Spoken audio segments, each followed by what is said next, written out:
A lot of agents are very reluctant to go on social media.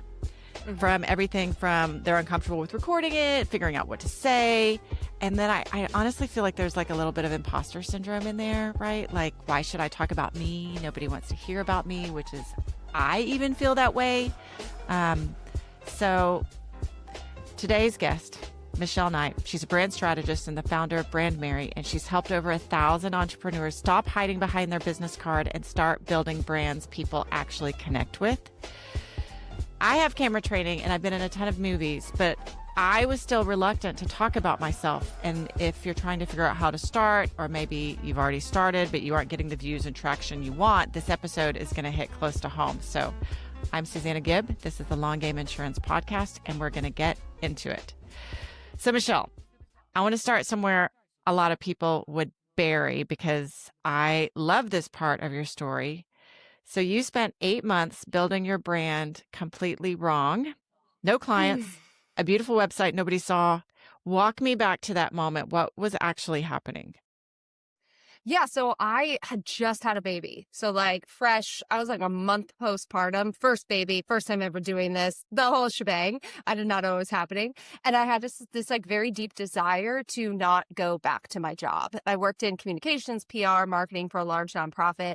And I just started exploring the internet. I was like, what are people doing? People have their own businesses. I think it was someone from college who had like talked about business coaching. And I was like, this is so interesting. So I kind of just dove in head first, went through my very first program that was supposed to help me set up my business and get my first paying clients. And mind you, this was 2016, everyone. So there weren't like thousands and thousands of people teaching these concepts like there are today. And so I went through the whole process. I built an entire business. My website was gorgeous. My husband helped me with it. And literally 1 week after I launched it, I was like, what is this? I was like, I couldn't figure out how to create content. I couldn't figure out how to say anything. I was like, wait, now I have to show up on social media. I had gone about the branding process completely backward and realized that I was basically building a brand based on what I saw other people doing and kind of taking it and interpreting it and making it my own, air quotes, when what I really should have been doing was going from the inside out and building my brand. So I basically spent 2 days, I scrapped everything. I redid my entire website in 2 days with like travel photos, I rewrote all the copy. And I just started like going live and just like talking about the things that I ultimately wanted to talk about. And I signed a client within like a week. It was absolutely insane. I was like, okay, there's something here. And so I continued to really hone in on the personal branding side of things from that point on. I love that you lead with that story. And, even on your website, like you don't hide it. It's right there in big print. Because I think there's a lot of agents listening right now who are kind of in that moment. They've got the license, they've got the business cards, maybe even a website. And I'll tell you, like, I just launched the new version of my website, but I don't know what to say about it, right? Like what were you doing so wrong that so many people are still doing today? I think the issue was because I didn't start from like I always say authentic, which I know is such a buzzword today, but like, because I didn't start from such an authentic place, I could like write copy for a website. That was easy. I could communicate, what I needed on my homepage and my About Me page, but I couldn't translate any of that into content. And content we're all content creators, whether you like it or not, like we are all content creators in today's day and age. And we need to get good at the process because this is how people ultimately discover us. And so there was this disconnect. And so I started to realize that like what I really needed to be focusing on was like the day-to-day activities to get in front of my ideal customer. My website was there. That was fantastic. But if I wasn't getting in front of new people, it was going to continue to sit there. So I started, when I went back to this branding process, which is now something that I teach, I started with like, who am I? What are the things that make me me that I love talking about? How do these things connect to my specific ideal customer, which has traditionally been a woman. And I just generally create a lot of mom content because that's my everyday life. And so I just started creating and telling stories in my emails on social media. And I started to notice that I was showing up every day with zero problem. Like there was no overthinking in the process. So like the very first step was just me showing up consistently. Then once I could say that foundation, I could start implementing frameworks. I could start elevating my videos. I could start being more strategic with, my CTAs. But the first obstacle was just me actually showing up. And in order to do that, I had to be talking about things that I gave, you know, pardon my language, two shits about, Right. otherwise I wasn't Yeah. going to talk about it and I wasn't going to consistently show up. So I think a lot of what you bring is really valuable. The challenge, I think, is a lot of agents don't think of themselves as a brand, right? Like we're selling Progressive or Safeco or Travelers, right? But the branding is for the coaches and the influencers, and that insurance can kind of sell itself and it sells on price. But it feels like that thinking is probably pretty dangerous. Well, that's not going to It's get you actually anywhere. it's actually outdated. And I think that's part of the problem is in today's day and age, the businesses, the brands, the consultants, the sales people, the real estate agents, that's a great market to take insight into. The ones that are doing well are the ones that have focused on building a personal brand. So we think about real estate agents, and that's pretty closely connected to kind of like the industry that you're in. The real estate agents that are absolutely exploding are creating TikTok videos. Right? They're showing setups, for open houses. They're obviously doing the real estate side of it, but they're also just showing like, I'm a mom, I'm a real estate agent. Like this is my day to day. We are in the rise of personal branding. It's been building for many years. I feel very fortunate that I latched onto it early on out of necessity, but now it's a non-negotiable. Like you literally cannot have a business and hide. You have to be showing up. And what I tell my clients a lot, because I work with clients in lots of different industries, from like selling yarn to real estate agents, like my clients sell yarn, like at like fairs and stuff like that. And I don't only work with coaches. And I always tell them like, hey, there's a lot of people doing what you do. There's a lot of people selling insurance. So what, besides price, right, which they're all going to be pretty close and people are shopping around, they're going to make the decision based on how someone makes them feel and the trust piece of it. Okay.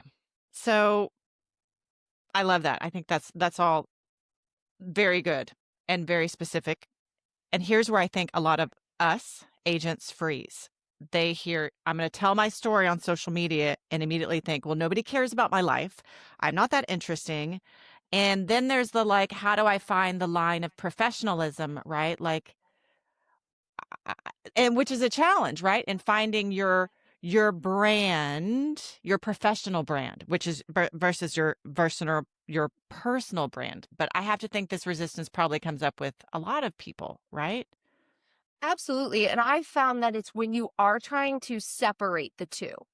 So you get to decide, what does professional look like for you, right? So I don't have what I would consider a very professional brand, right? My brand is very raw. My tone of voice is very friendly, but that's a brand decision that I made. I got to make that decision. I work with clients who come from a corporate world. They specifically work with people who are in corporate, right? Like career coaches. And they're like, I want to be able to tell my story, but my tone of voice needs to be this specific way. And I want to make sure, that I'm not just like blasting my kids on the internet. Like, I think these are all just like misconceptions. Like, I talk a lot about being a mom. I talk a lot to mothers. I talk about building a business. My son is not all over my social media, So you get to make the decision. I think that's what's really powerful. But we unfortunately have been brainwashed in seeing get ready with me videos and people who are just like constantly, just putting everything online. You don't have to do that. You can still tell stories and show up online without it being like your entire livelihood exists on the internet. How do you answer the speaking of the get ready with me, my kids love those videos, I think. I watched her do this makeup trick, Mom, and but where's the line? It can't be a video diary, right? Like, how do you know, like, You can't go on and talk about, well, my husband and I got into this big fight, or my messy divorce, or like Yeah. where's the line? That's a great question. And I always talk to my clients and I'm like, it's very important that you decide whether you're an influencer or you're a business owner because they are not the same. An influencer will sell someone any products or anything else. They're there for views, right? They can make money, brand deals. Someone who is running a business is either selling their intellectual property, something physical that they've created, or like in your case, like working for a company, and there's rules and regulations around that, obviously, as well. So that's an important distinction when we're first getting started. But how you separate it is because you have decided, I am a business, you have an ideal customer. You are not speaking to everyone. You are speaking to someone in particular. And so that person does not care about your fight with your husband. It does not relate to what we're actually doing. And so when it comes to storytelling, and I call it strategic storytelling, right? Because again, there's like, we think of storytelling, we think of get ready with me videos, we think of people just ranting in their car. There's a reason why those methods work so well because they're raw and they feel like an invitation into your world. This is why Reese Witherspoon is absolutely just like taking the internet by storm because she keeps recording talking head type videos just in her car. And people are like, oh my gosh, like they work on a psychological level, but she's being very strategic with what she talks about. And so you always need to keep your ideal customer in mind. And I think we're going to talk about like a framework that I have, but that's really the first step is, okay, I've got this really good idea. All right. Like I got an idea the other day to talk about the overwhelming pressure of AI and like using all the cool new skills that everyone, is talking about. And before I even recorded a video about it, I was like, okay, how is this relevant to my audience? What are they struggling with? Because this is cool. I want to talk about this, but if I can't connect it back to my audience, it's not useful to my brand as a whole. And even, I think I have a post scheduled that talks about the weather and how I modify my entire schedule based on the weather. Because I was like, this is funny. I want to talk about this. But before I even wrote it, I asked myself, like, how is this relevant to my ideal customer? Why is this important to them? They really want control of their schedule. So that's like the easiest thing we can do when it comes to kind of like building our story banks or filtering these stories through. That keeps it really grounded in the business side of things and not a diary on the internet. Okay, so I'm not interested in that option. I kind of want to deviate to the Reese Witherspoon, but I'm going to stay on topic. Okay, we can do it. I'm going to stay on topic, but I want to so bad. Anyway, because I think her brand is fascinating to me. Anyway, okay, I'm going to leave it alone, Susanna. Don't do it. So let's talk about your 5S framework. Because I loved it. I think it's great. And when I was researching you, I started using it with other things. And a friend of mine sent me her podcast script this morning that she was going to look over. And I was like, it's boring. Send it back into Claude, give this 5S framework and see what comes up. And she was like, oh my gosh, it's so much better. So can you walk us through it? We're going to go like step by step, like we are babies and we've never thought about this story thing before. Okay. Yeah. And I'm going to give you 2 examples too. I know we're talking a lot about social media and just like getting out there and consistently doing it. But the good thing about this framework is it can be used for like social media type of storytelling, but you can also incorporate it into long form. So I'm going to share like YouTube videos if that is something that you're interested in. We love YouTube podcasting, things like that. So I'll give you the full breakdown, but don't like click away if you're like, I'm not showing up on social media because we definitely have a modification. Okay, perfect. So the 5S framework is spark, setup, strain, shift, and significance. Okay. And I'm going to break all that down. Perfect. So spark is really what everyone else refers to as a hook, but you'll find that I changed the names of things to make more exciting. Things more exciting. A spark is more exciting than a hook. Yeah. Yeah. And it's really to just capture their attention, right? So this can be the text on the screen if it's like a B-roll video or a talking head video like we keep mentioning where it's just you talking directly to camera. This could be an opening email. It could be the beginning of your YouTube intro, the first slide of a carousel. It's what ultimately Right. gets them to stop, right? Then the next part of this, when it comes to the storytelling framework, is the setup. Because with any great story, we have to set up the story.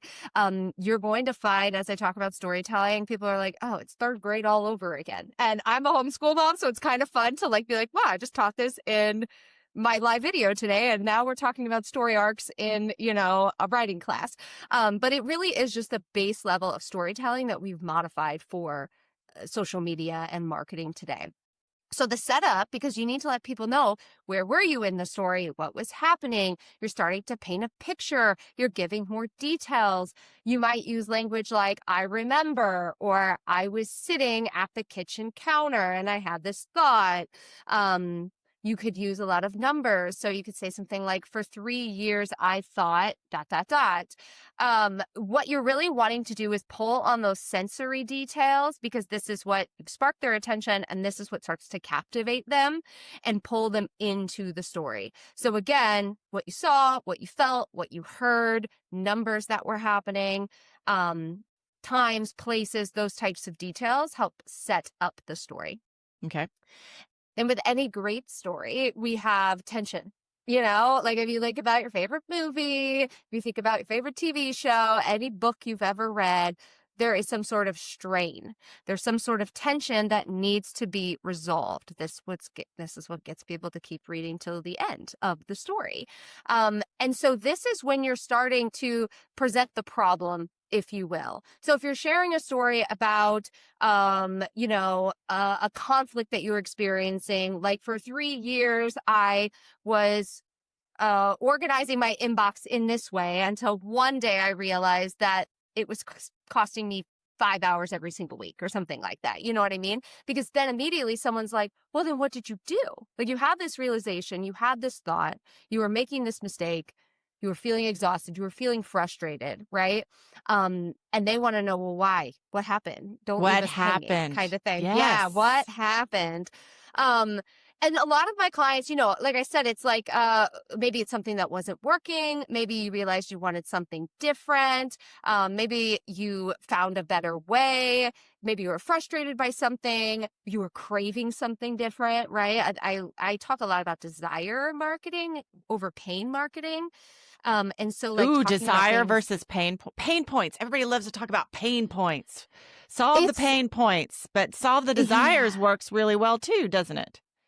Yeah, and I think we just, as a society, are just like very burnt out by the pain points. Like, we psychologically will respond to pain faster, because if someone asks you, like, what do you want? A lot of people will immediately be like, well, I don't want this, and I don't want this, and I don't want this. So like, it worked for a long time, but now people have just taken it way too far. So I tend to go more towards desire marketing. I love that. And just kind of shifting the script with that tone of voice. So you might use language that's like, the problem was, what I really wanted was to experience this. I was exhausted because of this. Again, you're creating tension. People want to know what ultimately happened. And that's where the shift comes. Now, in long form content, this is going to be the bulk of where you live. So the strain, it really is like a lot of the story, right? Actually, the shift is kind of the main point of the shift story. Is the main point. Mm-hmm. Interesting. Okay. So think about it as the build, right? So you've got the spark, you've got the setup, the strain is the building, and now we are at the kind of the climax of the story on like what ultimately happened. How you changed, right? Mm-hmm. What you changed. How you grew. What you learned. No, is learned yet? Yeah, the lessons. Yeah. So lessons are in the shift, right? Okay. Mm-hmm. Okay. So this could be the mistakes that you were making and what you did instead. This could be the lessons that you learned, right? And again, we'll talk a little bit about long form content. Maybe you're creating like a video on like 5 things that I did to, protect my home from disaster, whatever. You know what I mean? Yeah. What changed? What clicked?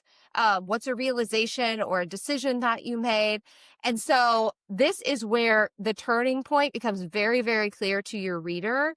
And then they're now hooked, right? They are in it. They're like, oh my gosh, this is amazing. And then we just very, very easily, just like in our little, story arc that we all know so well, we talk about the significance. And this specifically is like, okay, but now we're turning it back onto our ideal customer. It's my story. I was talking about the lessons that I learned that were relatable to my audience, right? It was a similar problem that we've experienced or something that a client, right? I tell my clients too, it doesn't have to be you. It could be someone you worked with. It could be their story that you're just telling from your perspective. The significance is, why does it matter to them? So now what do you want them to do with this story? Okay. Do you want them to book a call with you? Do you want them to comment something that they've done? Do you want them to go watch a YouTube video?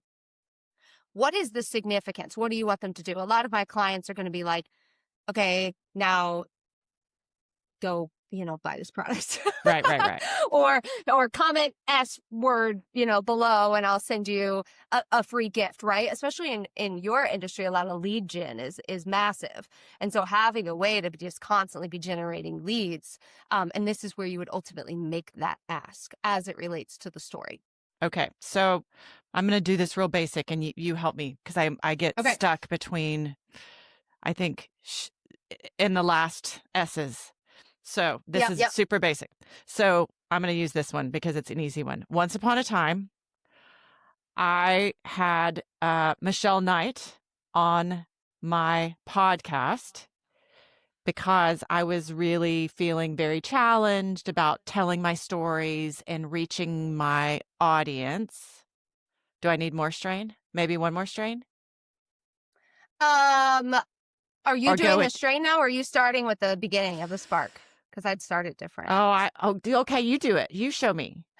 I would start yours different. I would start with the like, what's the goal of this? How are you feeling?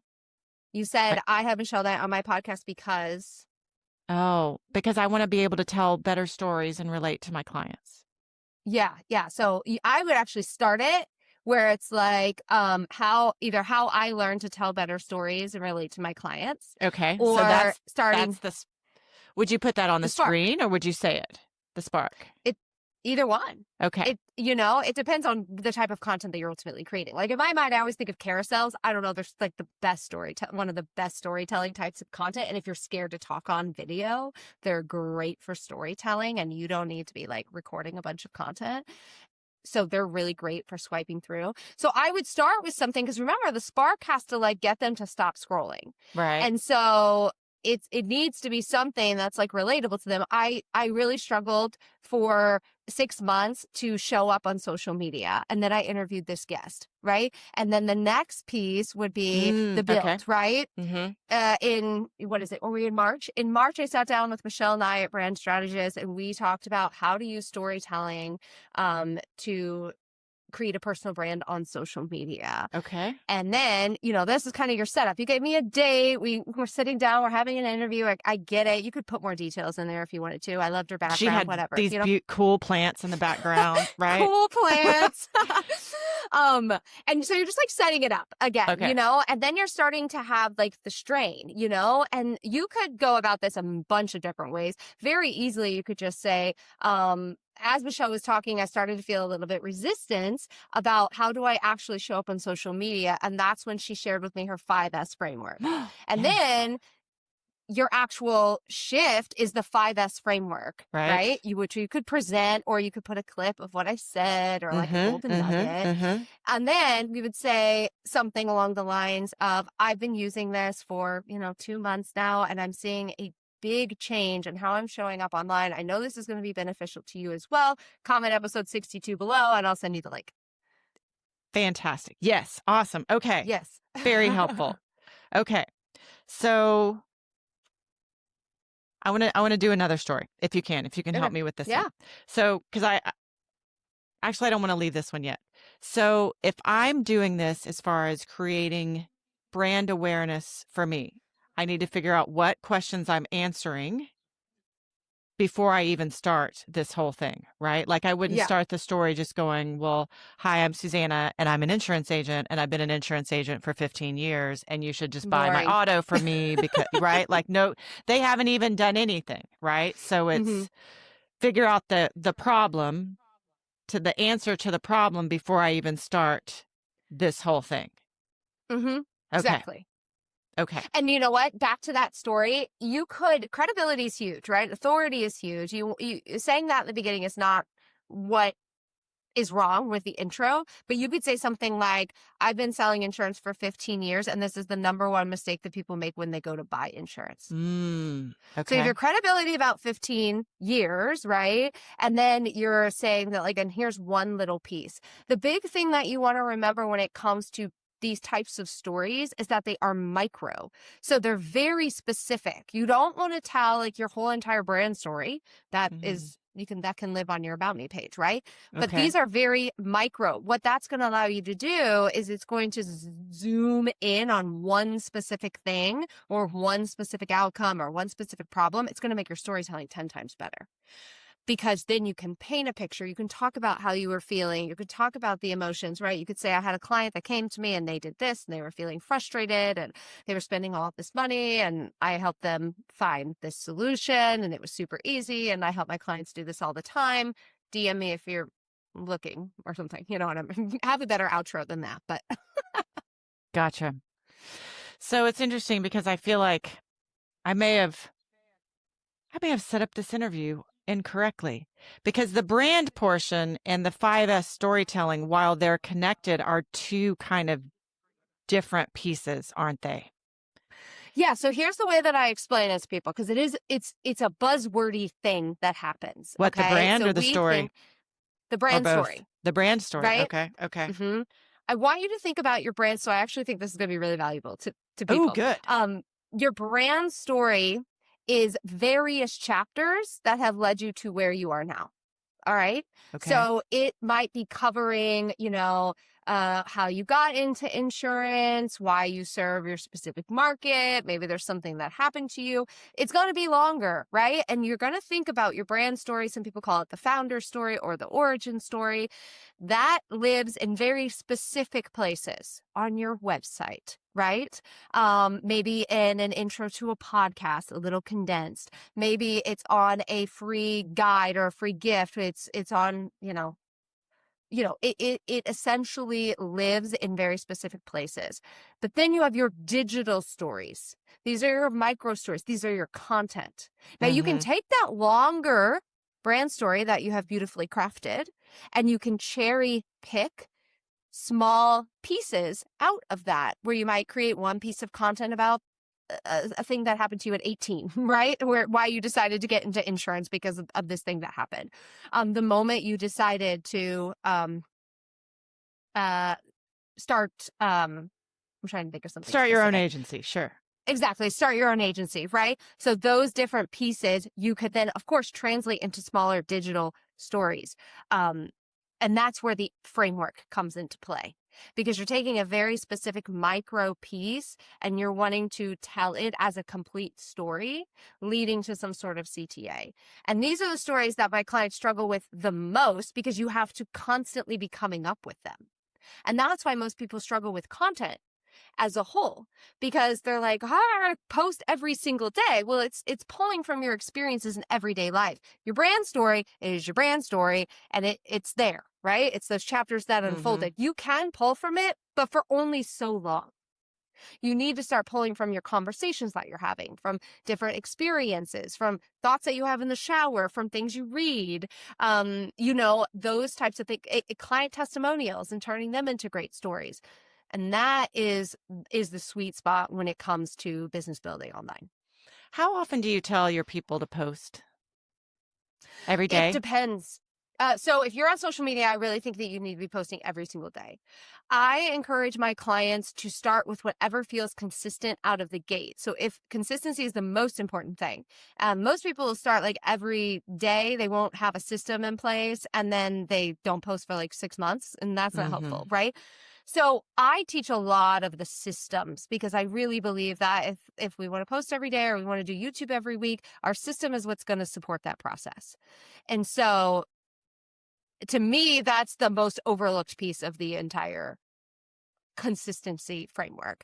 For social media, I really do think that it has to be every day, not just to make the algorithm happy, but to test what works, right? I think there's a business coach that I have been following and working with for years. She posts like 5 times a day. I can't do that. I'm not doing that. That's horrible. But she makes a point where she's like, yeah, I've had reels go absolutely viral because it's 1 out of every 30, So I'm doing that in a week. Oh, You're doing that in a month.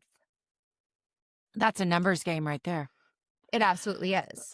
Yeah. That actually makes a lot of sense, because that's obviously what a lot of what we do in insurance sales is just numbers. The more people you talk to, the more people are going to close. So that makes sense. The more videos you do, the likelihood that one is going to do well, because it is kind of discouraging to do one a day and then they don't go anywhere. And then you think, well, what is the point of this? Yeah. I actually started my business and built my business primarily long form content. So SEO, YouTube, I was on Pinterest for years, still on it because it keeps working, luckily.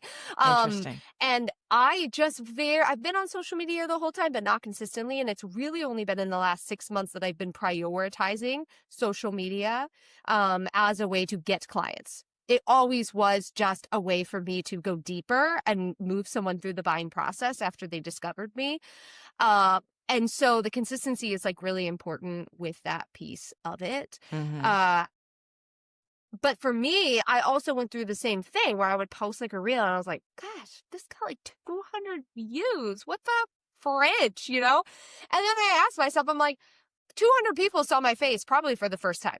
Right? 200 people didn't know I existed. What would 200 people look like in a room if I was speaking on stage? And so a lot of that has been such a mindset shift. And my clients have been doing the same thing. And they're like, it's so different when you're looking at the numbers. You get 200 people in a perspective. room. That's amazing. But I somehow know. 200 views. I don't Makes even us feel 25 people like in a we didn't. room. And that I think is just the programming that happens online where it's like, if you're not going viral, you're not successful. But there's so many people who go viral that don't make any money in their business. And I know people who have 1,000 followers that are making consistent 10K months. So it's about the type of content that you share. And that's why storytelling is so essential. I think one of the other really big obstacles, and I'm glad you brought up realtors earlier, because, real estate agents they're sexy, right? They get to show these houses and they get to like dress up when they're going through and like, look at this amazing fireplace, right? And I personally joke, because I'm like, well, you're constantly chasing your client and I'm building residual income, but it's a lot harder for me to go, look at this fancy collision deductible. It is amazing, So it's like, how do you make insurance interesting? I don't know. That would be kind of fun, actually, if you just started like playing a role in a character where you're like, let me tell you, come sit by the fire and let me tell you about deductibles. You know what I mean? Like that would be actually really hilarious. Maybe you're onto something here. You should get all fancy and dressed up with like a martini in your hand. I think they would stay for like 7 seconds and then I would start to explain it and they'd be like, and swipe and done, Well, I think the big part of this is, and I've been talking about this a lot. I think I literally just made a post today on my social media about it, and that's the customer buying journey.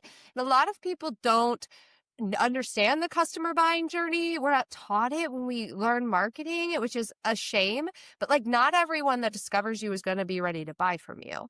And so you also have to think about your ideal customer when they're coming and finding you online. Where are they at? Are they actively looking for insurance? No, and they're going to be at a stage 3 or 4. So then if they're in the beginning stages and they're not yet, then they're experiencing some sort of symptom, right?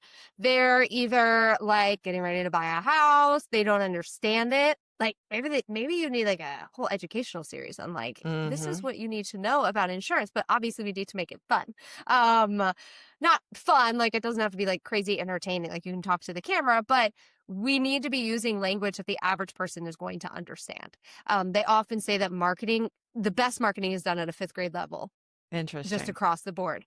And so there's actually tools where you can type in like scripts or titles and it will tell you at like what level, like, are you speaking at a college level or like a 5th grade level, and will actually help you like rewrite it. You can use AI for it too, which is very interesting. But like, if you're attracting people who aren't actively looking for insurance, they're looking for education, most likely.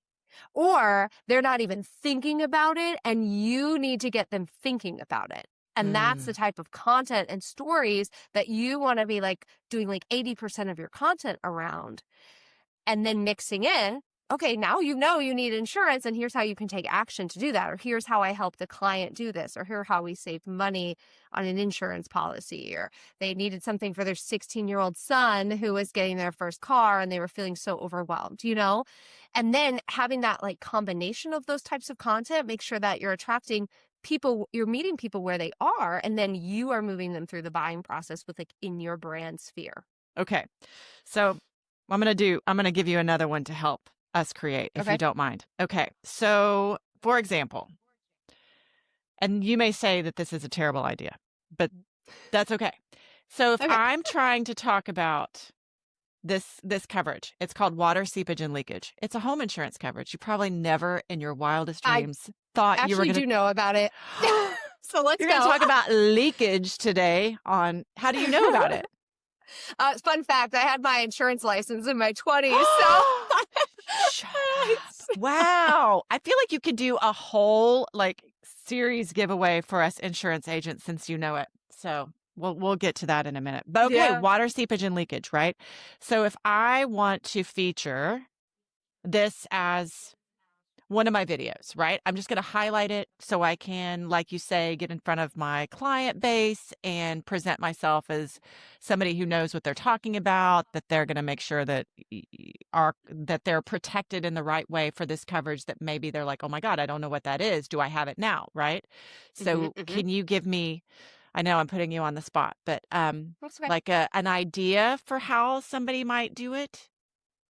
So the first thought, I was actually really quickly looking at some notes I wrote down this morning because I think it might be really helpful for this perspective. But the first thing that I would do is if you had a story of someone who didn't have this and needed it, I would absolutely be telling that story.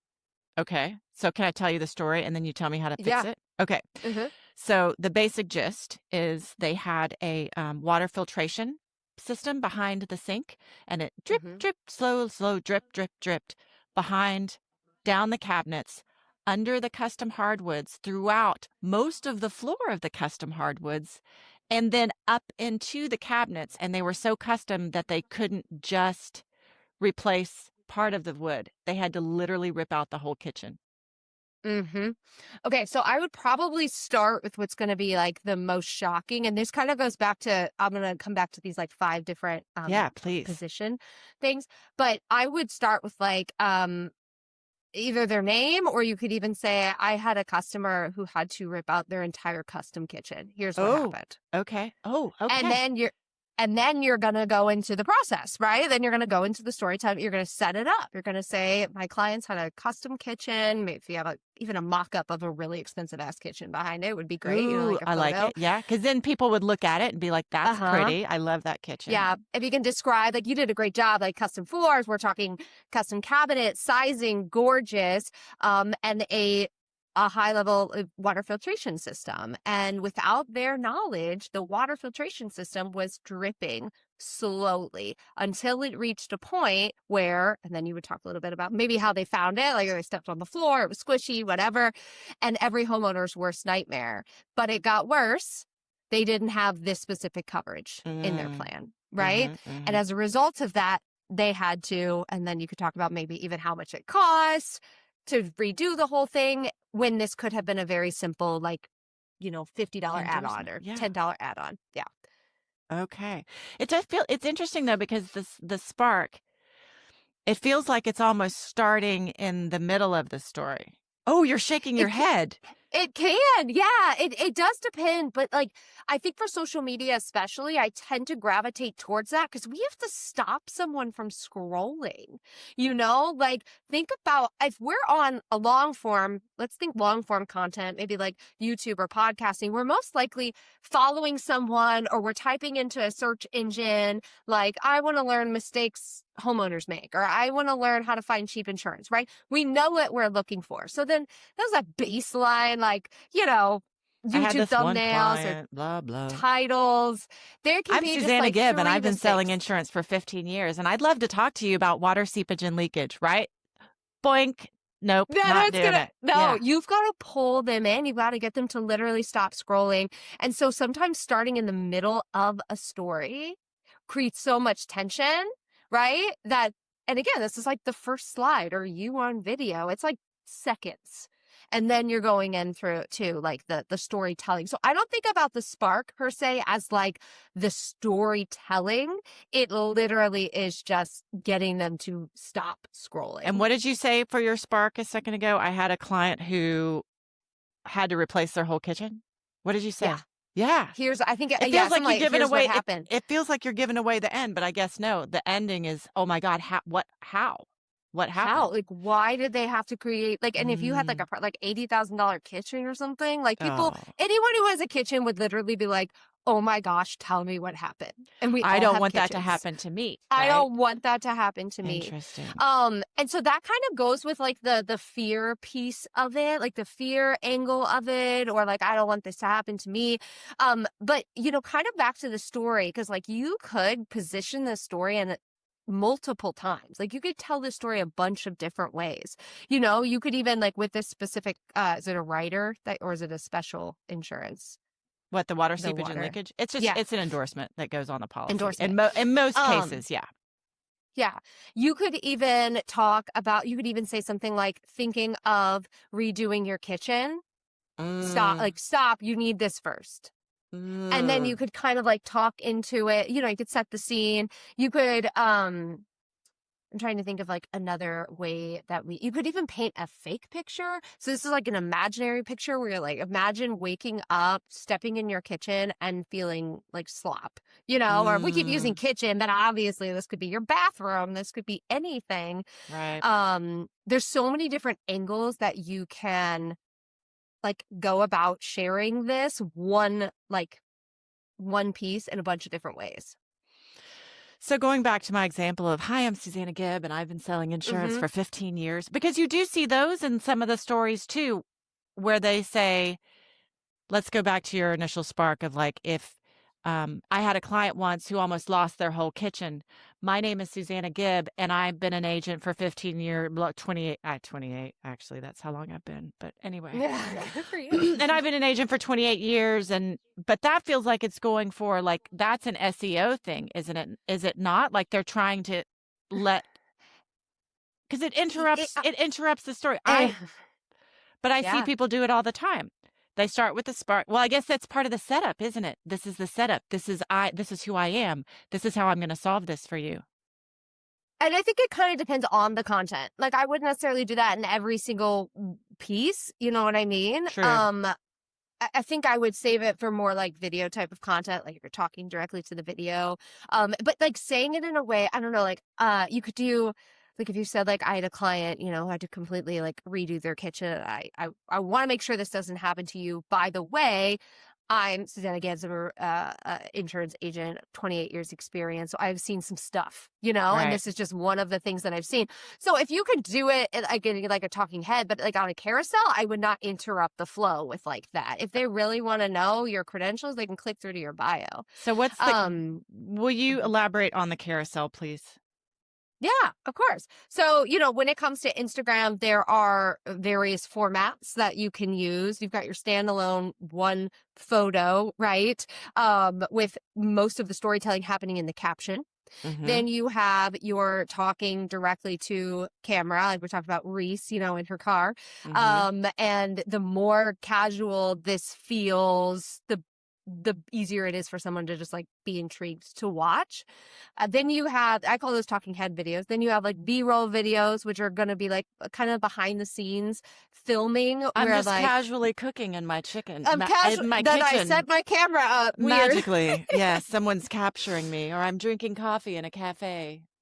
And think about those as like everyday relatable moments. Like that's a whole layer of storytelling that people just miss out. I had a friend one time that was like, why are people recording themselves uploading their dishwasher? I said, because we all do it. And so it's relatable. What they're putting on top of that, like the text on top of that or the voiceover, might have absolutely nothing to do with that. But you just pulled someone with something relatable. It's like something that shocks the system or is relatable is usually what's going to get you to stop scrolling.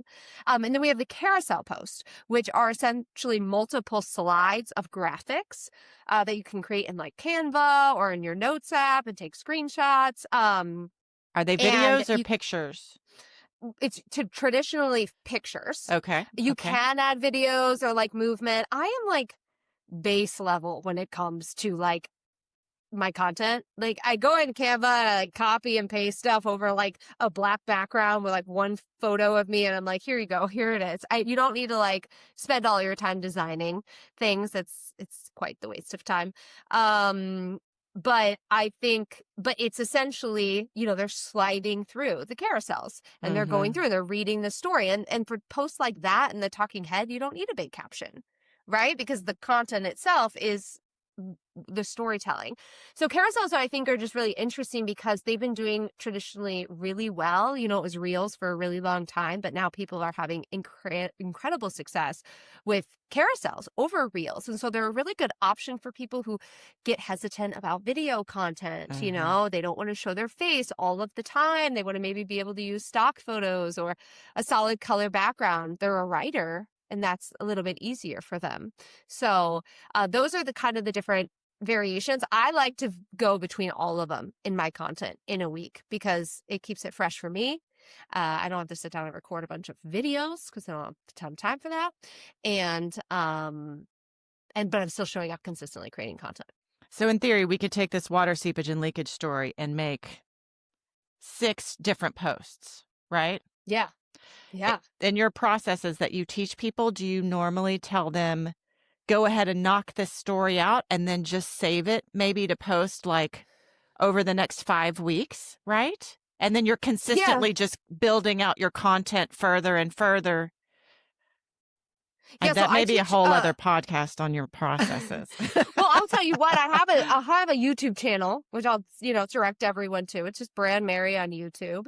And I have an entire video on building a story bank. And so one of the habits that I encourage my clients to get into is building out a story bank so they never have to wonder what they're going to be posting. So baseline, you at least have a story bank and you wake up in the morning, you're like, let me go pick a story from this story bank. And I talk about how to kind of organize them in terms of pain point or desire story, or is it about a specific product? So this would be a great example. And so you always have that to rely on. That's kind of the base. And then if you really want to get into like a finer system, then yes, you would create, a post for that. And then you would duplicate that and have it repurposed in your calendar with the different angles.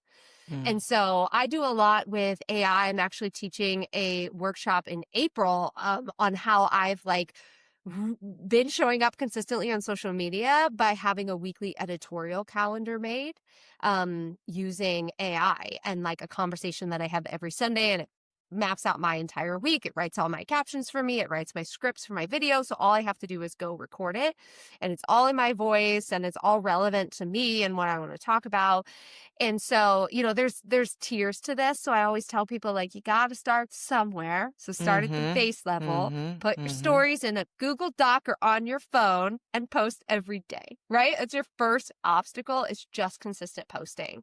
Then fine tune the practice so that you could increase engagement, increase conversions, and maybe increase output, so you can do 2 times a day or something like that without actually spending more time. How much time do you spend recording videos on a day or putting your content I do up? not record every day. Yeah. Oh. No, I have very specific content days. So yesterday I recorded 4 YouTube videos in an hour and a half. So I keep my YouTube videos rather short. They're about 10 minutes. Okay. I record them directly inside of Descript, and then I edit them inside of Descript, all within the same day. So I have a whole month's worth of my YouTube content ready to go.